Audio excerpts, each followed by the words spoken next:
Mga kapartner, alamin natin ang pinakabagong update sa pangangampanya ng mga tumatakbong senador ngayong nalalapit na eleksyon. Narito si Jade Calabroso para sa buong detalye.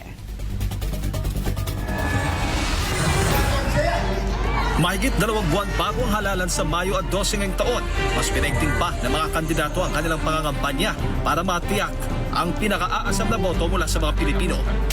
Gagawin nga nila ang lahat, bibistahin maging ang iba't ibang lugar. Mas siguro lang na iboboto natin sila. Narito ang pinakahuling kaganapan sa kanilang mga kampanya sa iba't ibang bahagi ng bansa. Simulan natin sa Taguig City kung saan nagkaroon ng meet and greet si Senator Bato de la Rosa at Philip Salvador na pinangunahan ng ang probinsyano party list. Magkasama namang nangampanya sina Senator Bongo at Willie Revillame sa Quezon City. Si Relly Jose Jr. sumalang sa isang interview sa Quezon City. Sa Dipolog City, Zamboanga del Norte, nagtungo ngayong Lunes si Attorney Raul Lambino at tinalakay nito sa kanyang social media ang lumalalang krimen sa bansa. Si Amy Marcos sumalang naman sa radio interview kung saan tinalakay niya ang ilang issue sa sektor ng agrikultura. Sa flag raising ceremony sa Siniloan Municipal Hall sa Laguna, binanata ni Ariel Quirobin ang issue ng korupsyon kasunod ng pagbagsak ng bahagi ng isang bagong tulay sa Isabela. Si Camille Villar nasa bayan ng Luna sa Isabela nag-ikot kung saan nakadaupang palad nito ang mga kababaihan sa lugar bilang pakikisa sa Women's Month.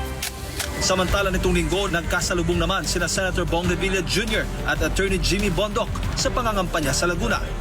Sa Laguna rin nag-ikot si Eric Martinez. Sa Padre Burgos, Quezon naman, nangampanya si Bonifacio Posita.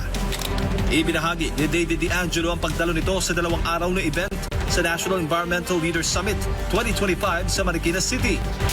Sa Zamboanga City naman nag-ikot si Calio de Guzman. Si Norman Marquez bumisita sa Pamplona, Camarines Sur para isulong ang kanyang advokasya, partikular sa pangangalaga ng mga alagang hayop. At sa Quezon City naman, nangampanya si Kiko Pangilinan.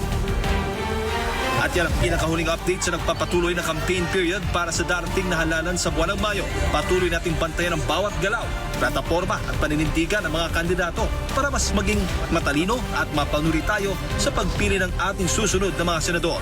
Para sa mas marami pang updates, manatiling nakatutok dito lamang sa SMNI. Para sa Diyos at sa Pilipinas kung mahal, ito si Jade Calabroso, SMNI News.